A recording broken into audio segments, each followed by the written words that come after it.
Hello, welcome to the Unexplained Realms. How are you? Hello, hello. I'm excellent. How are you? Good. So, this is Dr. Yafi, a clinical psychologist and multidimensional channel, right? Yeah. Yes. I'm so excited. Excuse me. I want to know more about how you channel and how that works. When you were brought towards me, I was like so excited. I've been waiting for a while now. Um, So let's get into that. Like, how did that come to be? Yes. So my whole life, I've been navigating left brain, right brain, intuitive, psychic side, and clinical, or really more scientific, intellectual side. And that has been the case in my personal life, but also in my professional life. Hence, clinical psychologist and a multidimensional channel. So when it was time to be a grown up and choose a career, I chose psychology, and that's really what I studied. And it was a very long path to get a doctorate. It's 11 years of dedicating myself to that field of study. And at first, it really did fulfill my thirst, my curiosity for knowledge and to be a part of a system of wellness that helps others. But the more I got closer to graduating with my doctorate, the more I realized that my true calling was more of a spiritual path, that the clinical world was not open enough for me to be a clinical practitioner, but still include all my spiritual passions and my deep co- commit deep commitment to holistic wellness that includes um, the spirit and spirituality in general as a part of the journey, as a main component of wellness. So I really saw that I had to dedicate myself to more spiritual practice. Now, at the time, which we're talking, let's see, I graduated 11 years ago. Yes, yes, 11 years ago, a little more. So at the time, it was incorporating hypnosis into my clinical practice. So I started with clinical hypnosis. Then I studied past life regression, then life between lives, then QHHT. For people that are familiar with hypnosis, they know what it means. For people who don't, I just moved from clinical hypnosis to more and more spiritual, both training and practices, or at least combining it. So I still do my clinical, my therapeutic practice, but adding more and more layers of spiritual layers. And then I started adding energy work into my practice, really bringing back energy work because I was an energy practitioner before I ever started studying psychology. But it's almost like my brain forgot about it while I was focusing on my clinical studies. So I brought back energy work into my practice. And then as my intuition improved and improved and my connection improved, I eventually integrated psychic work into my practice. And then now we're fast forwarding all the way to about 5 years ago. I began opening up to the practice of channeling. I had the ability to channel before, but I wasn't comfortable with how woo woo really the practice was. I felt like it wasn't verifiable enough, it wasn't clinical enough, validation didn't come fast enough. I just didn't feel comfortable with it, with the practice of channeling until approximately 5 years ago, which is when channeling entered my world. And as with the rest of my spiritual journey, first it was more a personal fascination, a tool for to expand my own mind, my own energy, my own practice. But again, just practice as a person, experience, maybe that's a better word for it. And eventually it became my focus also professionally. And I never stopped. It became my focus during the training. I did this long form training of channeling over many months with breath work and body work and meditation work and energy work. And when the practice ended, most of my fellow colleagues at some point fell out of the practice of channeling and went back to their normal lives, whatever normal lives there were. Some of them were mediums, right? So some of them are in the spiritual world, but still they had their own normal life within their spiritual path. So for me, everything changed, or at least increased and enhanced as I fully delved into this spiritual path, specifically with channeling. And really, that became the focus of my life. And Hathor was one of the first sources that came through to me. And I documented my journey of channeling in the two books that I published so far, Conversations with the Earth and Conversations with Hathor. And we can talk about the differences. It actually frames my path really nicely, but also for others. Because in those two books, not only I share a lot of the channeled messages that came through. So the books are fully channeled materials with a little bit of a paragraph here and there for me for context and insight, but really it's just channeled material. So I'm you gonna get I'm gonna put your to, book up here in a minute just so okay, you people, and I'm gonna yeah. QR code directly to her website in just a second. So yeah, there you go. Yeah, I'll hold this so people can see. But yes, definitely see the link. You can buy my book on Amazon or my website. So yeah, as I mentioned, there are two of them. So, but they kind of complement each other, and there's really no overlap or very little overlap. So the first book I published was Conversations with the Earth.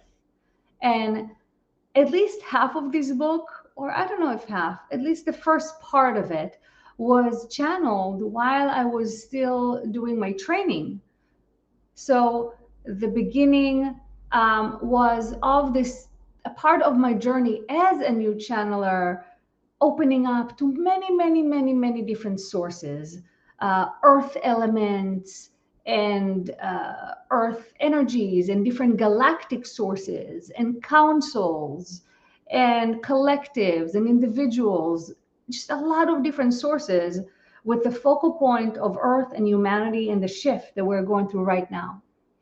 And so that is Conversations with the Earth. Now, Conversations with Hathor, just like it sounds, really focuses on the messages me and my group were getting specifically from Hathor, which we can talk about who and what is Hathor. So the book, Conversations with Hathor, although I is more recently published, the first channeling in this book is even before the book Conversations with the Earth, when Hathor first came to me, before I even knew who Hathor was, and captures my journey with Hathor, which also means captures my channeling journey. So a lot of that beginning of the book is about channeling. So it's really great for people that are interested in learning how to channel, because a lot of it was about how do you trust? How do you develop that inner trust? How can you tell what's your inner conversation, inner dialogue versus a source that is coming through with information? So these questions and many, many, many others are at the beginning of the book Conversations with Hathor, because the questions were asked by other beginner channelers that are learning how to connect more deeply, how to open more deeply, and how to establish this contact. That's amazing. I did a brief episode on Hathor. Why do you think that she came to you first? I was always wondered, like, why her? Yes, so it's not a coincidence that Hathor, and we can use the name Hathor, or we can use the archetype of the mother, or we can use the terminology, the divine feminine, which what they have been using with me since the beginning, possibly because that was the terminology that would trigger me the least. So if they came through with the word goddess, I would probably be very resistant as a person. So they came through with a description of the divine feminine. And also with the understanding that the word Hathor, the name Hathor, was given to them in ancient Egypt, but different names were given to them by different civilizations over the millennia, over the centuries, depending on the context of the civilizations. And they gave us specific examples, such as the name Kuan Yin, such as Venus and Aphrodite. These are all specific names that were given to the same divine feminine essence. So Hathor is just one name, but they chose the name Hathor to come through to me. I think partially because I didn't know that name. So again, I didn't have all that preconceived notions. I didn't have that front loading of what it meant. But I think it's more than that. I think, unlike other goddesses throughout the centuries, Hathor was known as a goddess in ancient Egypt, but also as the archetypal mother of all the other gods. So even then, there was this understanding that yes, she interacted with humans, the gods in general interacted with humans as physical beings, but also specifically with Hathor, you have that archetype, the more general essence. Now, you asked why Hathor, why today, why now? And it's a very relevant question because one of the things that they were talking about, they have been talking about, is the rise of the divine feminine in today's world and the significance of the return of the feminine for the rebalancing in today's world. So, as we know, our world has been mainly ruled by very masculine and unbalanced masculinity, uh, energies, authority figures, and individuals. And it comes across in many, many ways. Even when you look around and you see the power struggles that are happening around the world and that have been happening. I'm not even talking politically because what we're saying now also applied 2000 years ago where the politics were very different. Right. A little more strong at this point, a little more wild and chaotic at this point. But yes, it's not any different than what we've seen over the centuries, but a little Yes. stronger now. Yeah, but all based on power struggle, whether the need for control and greed and all of that. It's all part of that competition, right? Competition versus cooperation. We can even um, split it that way, collective versus individualistic. And we've been pushing really, really hard the individualistic. And when it's not a bad thing, it's not a negative thing, but it's been completely out of balance. And the idea of the divine feminine rising in today's world is bringing that balance of reintroducing flow versus structure and control, reintroducing living from the heart and being from the heart and feeling instead of being in the mind, thinking, um, being instead of doing. So there's all these specific, in their essence, masculine versus feminine activities or ways of being. And we're shifting towards the feminine. But again, in order to introduce balance, we're not taking away the power from the men, although we are to an extent, but not in order to make them weak or disempower them, but to bring it into a systemic and internal balance. Or I guess in my simpler explanation, it's to teach and guide because most of the males that are in power are not. It's a little wild. So the feminine energy would be teaching and guiding, not necessarily taking all their power, but yeah. Yes, absolutely. And there are some tribes on Earth today that are a little more masculine, feminine balance because they have been so disconnected from the way modern society has been living.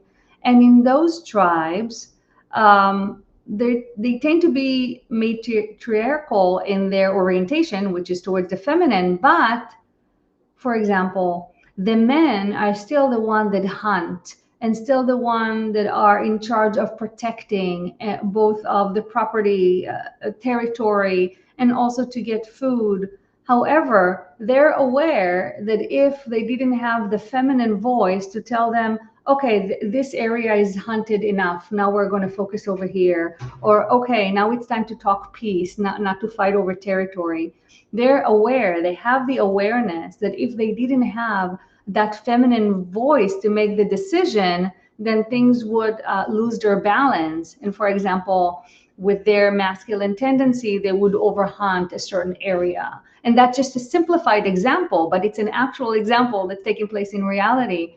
And that's a way of understanding how the masculine and the feminine have different strengths that can work together for greater efficiency and cooperation and thriving without taking away the male's power. But it's really about working together and appreciating each other's strength rather than reacting with fear to the other side's natural tendency that are different than our own, which of course there's so much of it happening in society nowadays.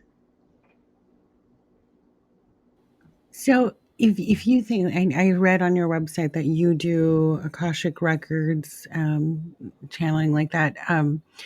If everyone in the world changed their mindset, their thinking, did their energy work, do you think there'd be a significant shift in the world and just balance overall? If everybody did their inner work, yes, Right. okay, so that's where we're going to take a cliche and turn it into reality. So if everybody did their inner work, we would literally have heaven on earth. Now let's break it down. Yep.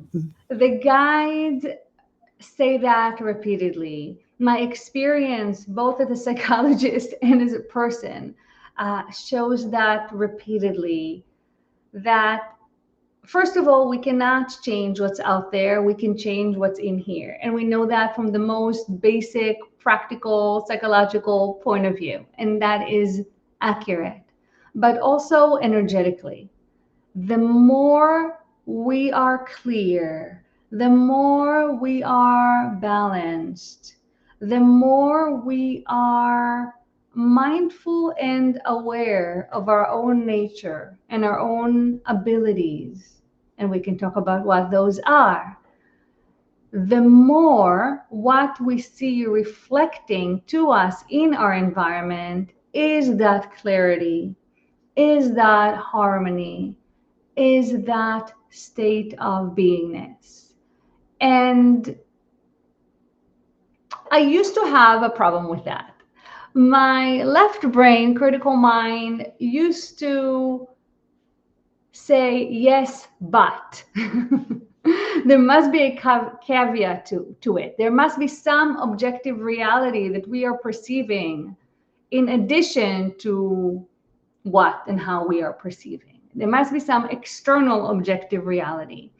And over time, I'm realizing that the answer is really no. The answer is really that we experience what we project. And it has so many different layers and levels to it. And again, we can take it from the most physical, practical, to the most energetic, spiritual, the most woo. And the same pattern is going to maintain, is going to keep. And I'm going to take a sip here. I'm going to let you jump in if you want, and then we'll continue.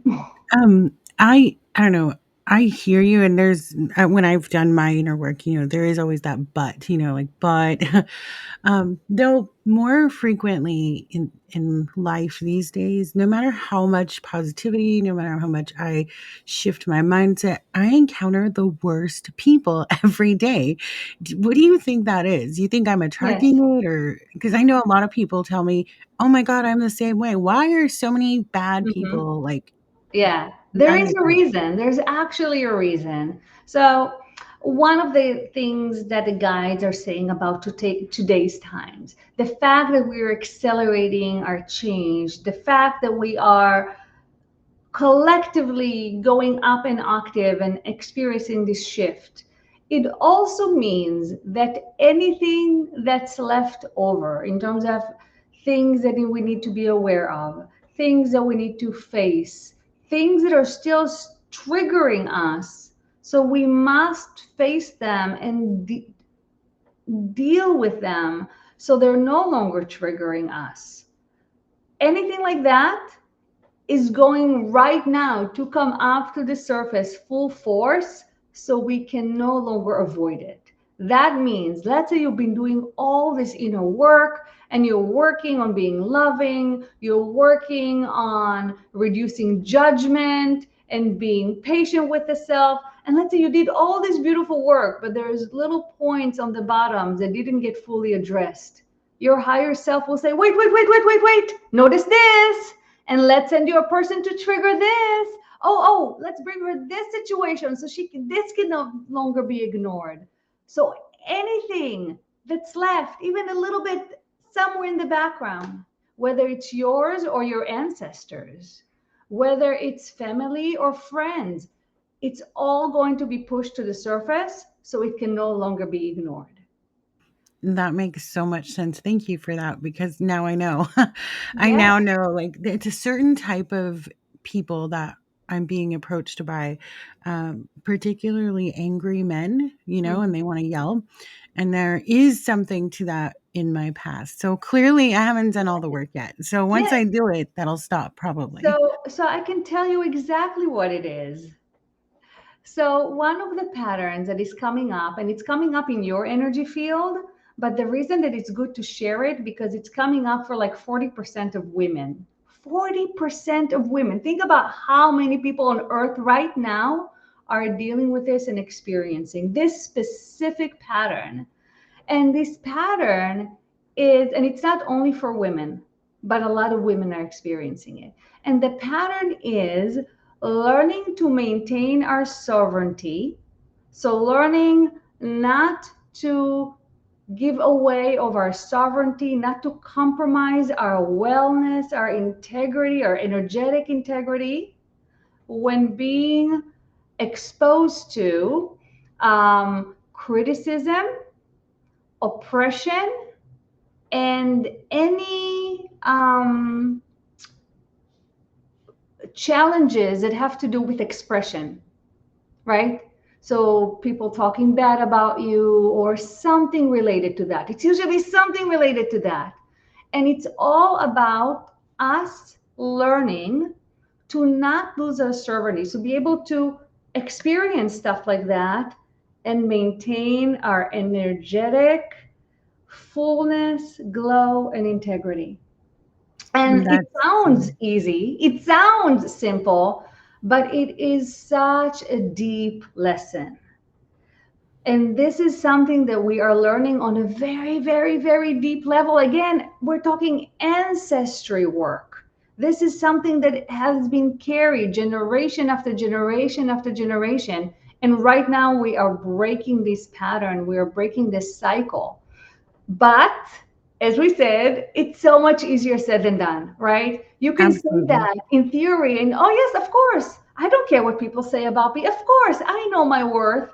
And then wait till somebody you really care really knows how to twist the knife for you to realize, wow, I am so human right So, now. yeah, like in my professional life, where particularly men will tell you right to your face, even though you are educated, you've got college degrees, and they're like, you don't know what you're doing. You're stupid. You're an idiot.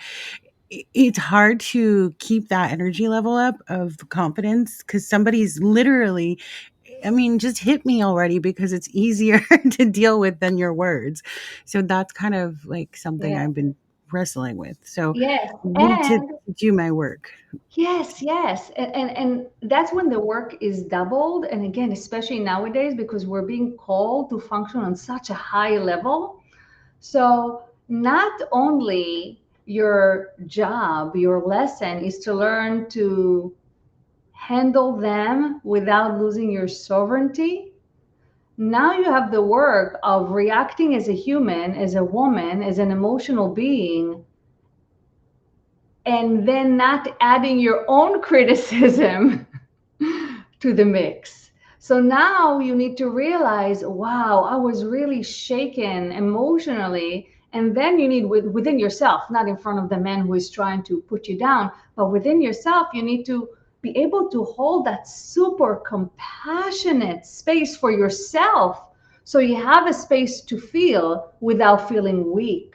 So you have a space to feel without feeling like you failed.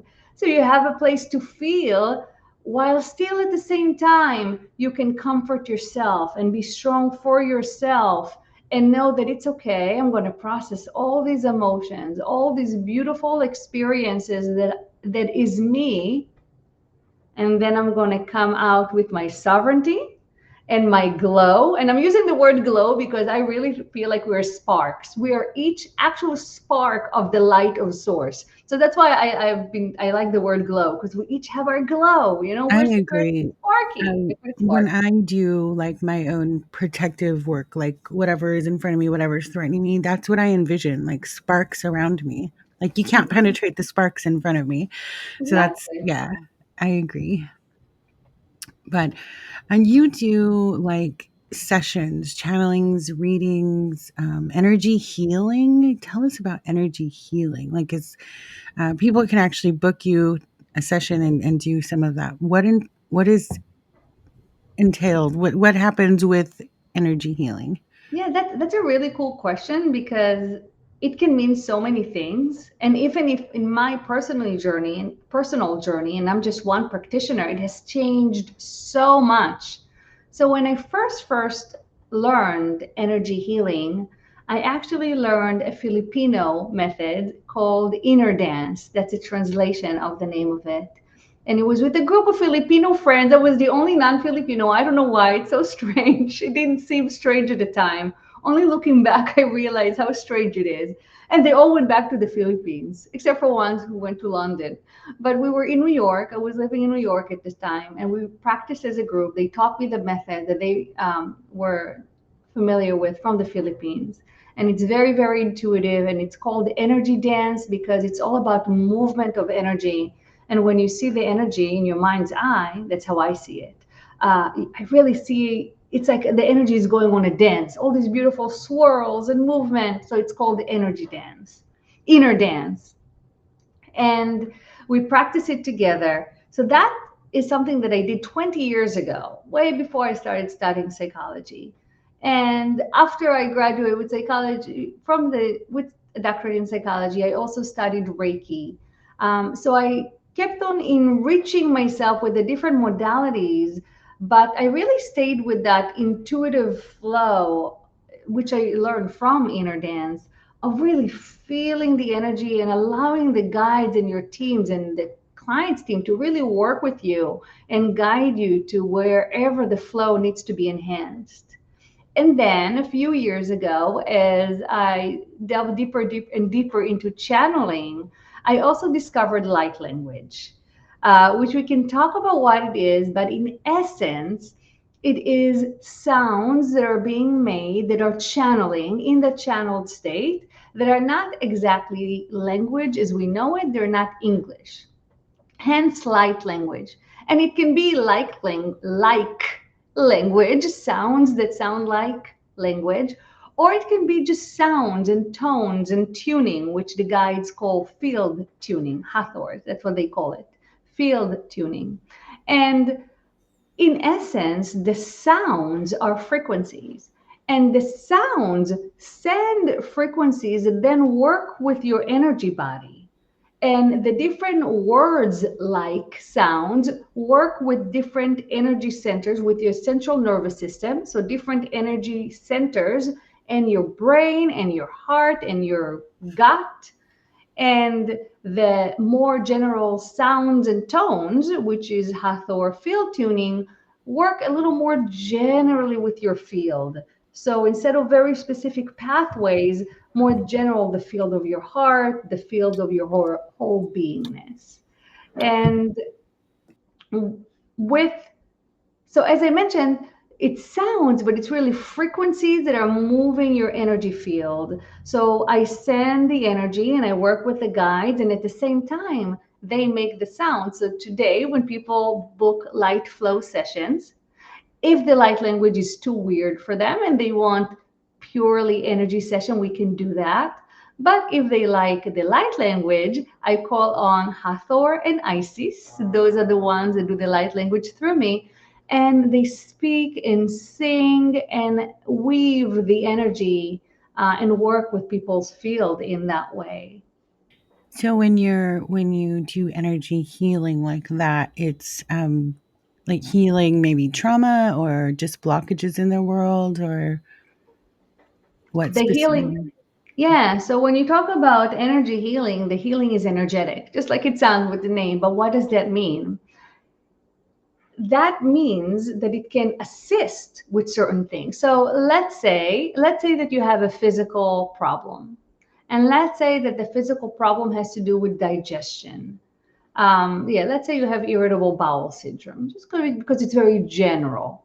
And you're coming for an energy session and you want to focus on the gut, and they will know where to focus without you even saying anything. And so let's say we do the light flow and they move the energy and you feel all this movement and tingling. What does that mean? What happened during that session?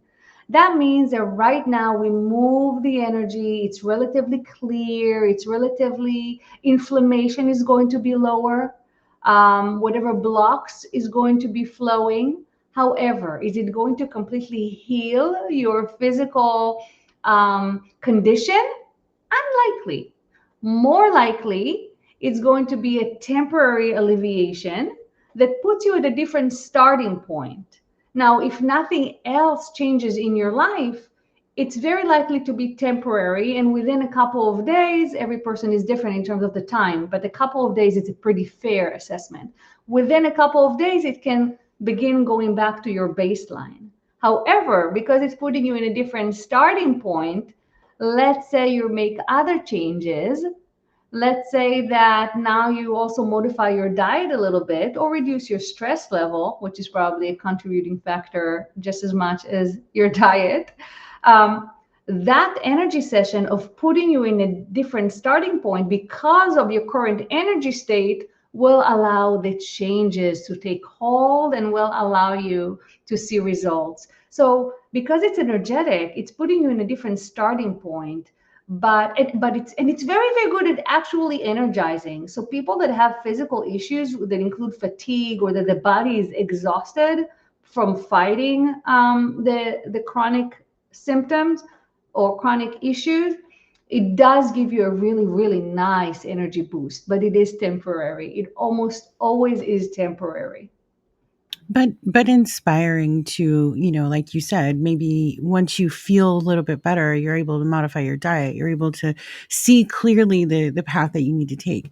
All of Absolutely. this is it just reminds me of the belief that we are just energy. We are just pure energy. So people say, how can you believe in that stuff? Because if we are purely energy, then we have the ability to move and shift the energy in the way we need to, if that makes Absolutely. sense. So And the um, beautiful thing with the light language that I really like is that people really feel it very viscerally. So even people that tell me, "Oh, I don't feel energy. I don't know what it feels like," and when people say they feel energy, often with the light language, they do feel it. So that's very nice, and it's validating for them too. so not to change the subject from energy and all that fun stuff that I absolutely love. I've been a fan of yours for quite some time, and I caught you on, I can't remember the name of the show, but you were talking about how as a child you'd had UFO experiences. Hmm. So can you tell us that story or those stories? Yeah. So it's one main story. So I was always interested in unusual things, and so it was very little. We're talking very little. However, I do not have any conscious memories at all, even to this day, of interacting with beings when I was little or anything like that. So there are a lot of indications in my life that that happened, but no memories, despite attempts to remember. But what I do remember, and I have a very, very clear, vivid memory of it, and I wasn't alone, thankfully. So I'm not the only one that has that memory. And I was 8 years old, and I was just playing in the grassy field with my friend. And it was daylight, it was not at night. And I was 8, I was not out, I wouldn't be out if it was night. And I was playing outside, and all of a sudden, this bright light in the sky caught our attention. It was just me and one more girl. And we looked up, and it was just glowing there in the sky. And at first, it was standing still, and then it did several round zigzags, and then it just took off in a straight line really quickly. And we looked at each other and said, "Did you see this? Did you see this?" "Yes, yes." And I had her describe to me exactly, and I think I had her draw exactly what she saw so I can compare. And we saw the exact same thing. And it was such a magical moment for me. I had such a clear, vivid understanding that this was extraordinary, that this was not an airplane or whatever else. I went home and I told my mom, and after much discussion and research, she concluded it was space junk. I knew it wasn't space junk. So even at that young age, that experience was so profound for me because it left me with a taste that this is real, that the magical world is real, that my inner knowing, because I had all these ideas and strange experiments that nobody around me really related to, especially not my parents. So that left me with that knowing that my inner magical world has some validity and some reality. And I think it left me with an assurance that one day I'll be back to it. Because looking back, I think that's more or less the time in my life when I put aside my interest of anything spiritual and paranormal and became more grounded in the reality my parents and everybody else around me Like I were. said, I've been a fan for quite a while, and I've followed you through different things and I've watched. And I always thought when I watched you, different shows, that always the thought that comes to mind is like, she's chosen. Like, there's a reason why these entities, whatever goddesses, come to you. I think there are some of us that are meant to share because otherwise we would just keep I think humans are walking around like this all the time. Like they just nobody's seeing what they're supposed to see. If it weren't for people like yourselves that have that ability, no one would see. So there's a small group of us that want to see, so we listen. So but what's beautiful about it that it's not such small of a group because many of us are here at this time. So in the past we were a small group dispersed among many, many, many, many people, including you have a very, very strong influence from a druid life. I don't know if you're I familiar with the am, druids but what and do you what they mean? I did. am familiar, but what does that mean? Okay, so you have a very strong influence from time that you lived in Druid groups. So we're talking in the UK area, and you were very, very close with the land. Your specialty was plant medicine, but not psychedelic plant medicine. Just working with the earth and different herbs and plants. And oh, they're telling me there was some psychedelic plant medicine, so that too. But it wasn't what I meant when I saying it's not. It's today when you say plant medicine, that's what you mean.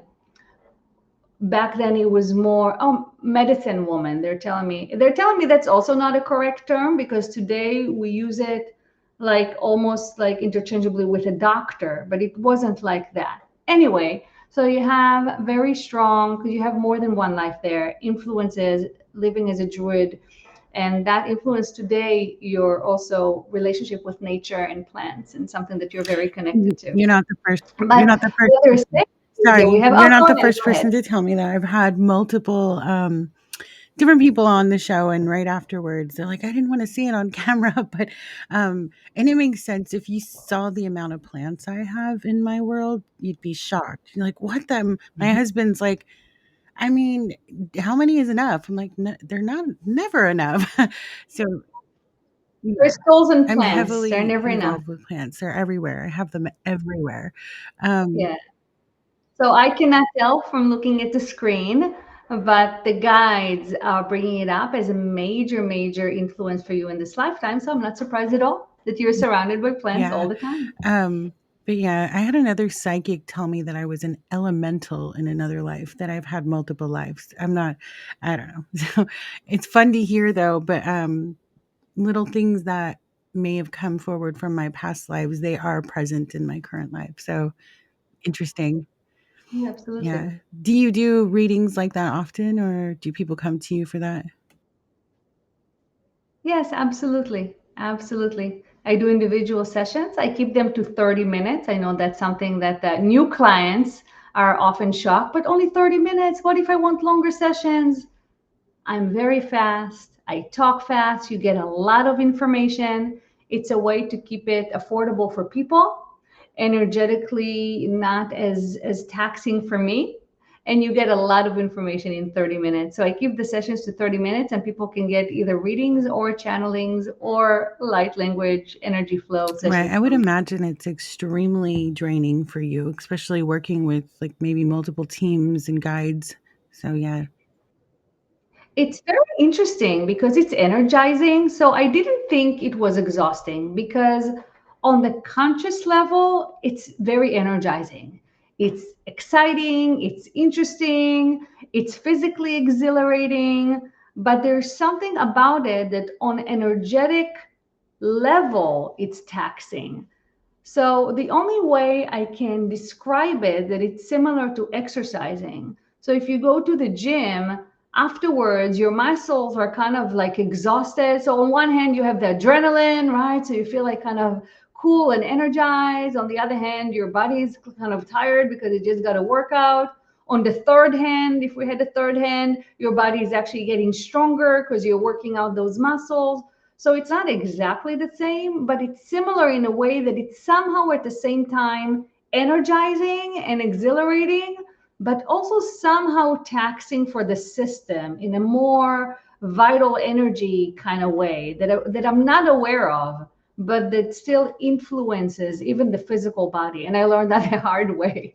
So I keep my sessions short, but people get plenty of That makes information. sense, like in reference to the gym, because I don't know most people, but I was pretty heavily a gym goer for years, and it felt like Disneyland. It felt like, yeah, every time you went, but then you're like, oh man, my legs are sore, but it was exhilarating. So it makes sense. Like, yeah. Yes, So, exactly. Yes. um, do you have people that come to you with, questions of religion or confusion, and then they don't know how to separate from what they're trying to learn versus organized religion? How do you deal with that?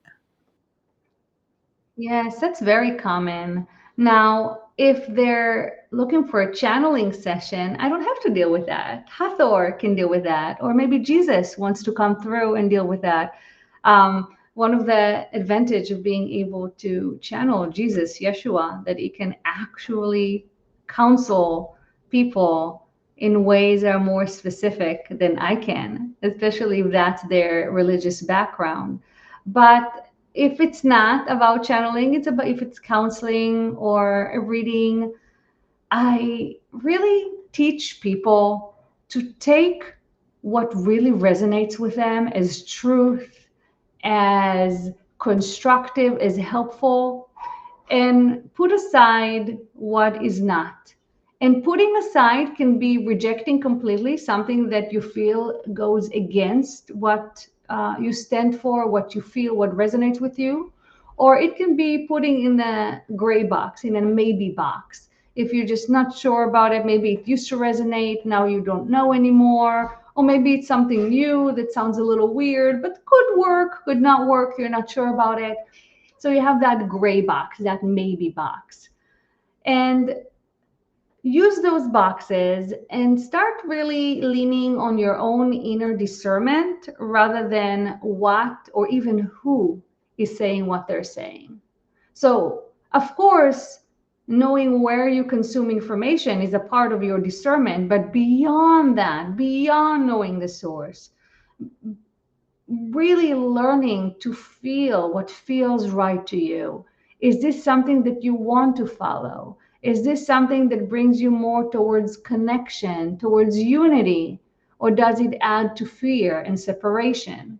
So that really becomes the most important element in anybody's spiritual journey, whether you're finding religion or moving away from religion, is that new understanding that no matter what religion or spiritual path you follow, the bottom line, and you can call it the new bottom line, maybe that's the new religion, is going back to that inner discernment, uh, first and foremost, not an external source. Um, Amazing. How do you think that your guides, your team, how do they come to serve you? Like, do you think they chose you? You chose them? I've always wondered with those that do channeling, how does that come about? Like, how do those guides, do they select you, or you just pick them, or Yeah, I used to ask questions like these. And I think that now my understanding is that these are all parts of ourselves that are seeking us, just like we are seeking them.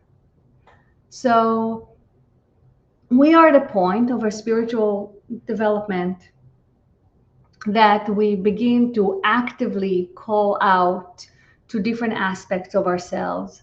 We may call them guides, we may call them guardian angels, we may call them our galactic family. And I think there are many different names and labels that we don't fully understand, or different things that we lump together, or the same things that we have different names for. But the idea is that different entities and guides that we work with are parts of our own greater family, greater collective that is now being, in the example of channeling, being expressed through me and through others, um, in order to bring that part further into the physical and into our realm. And I think that is why, if I channel Hathor or Isis, and there's somebody else that channels Hathor and Isis, even if we're both very clear channels, and at the same time, even if we're both tapping to the same source, what we channel may feel a little different, may sound a little different. Now, if we're both very clear and we're both tapping to the same source, there will be a big overlap. But there will also be a difference because the actual pathway of the channel is a part of the transmission and a part of the channeling.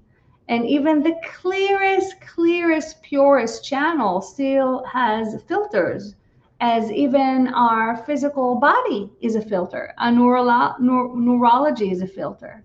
Our voice box is a filter. Everything is a filter. But so there's a uniqueness to it, but there's also there would be some overlap at the very least in the essence that is coming through. makes sense? Yeah. I have your website scrolling at the bottom of the screen, so anybody wanting to learn more about Yafi and all her channeling and different books and products, you can find it there.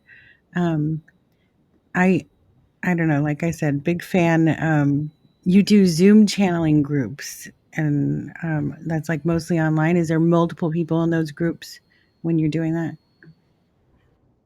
Yeah, so currently we're about 20 people. It changes and it fluctuates, and we meet every week, and we may change to every other week in the new year. We're not sure yet. I'm not sure yet, but we're meeting every week where I channel Hathor and the guides. You get both light language and field tuning, and also Q&A with the guides, so you get to ask questions. And it's a really beautiful group.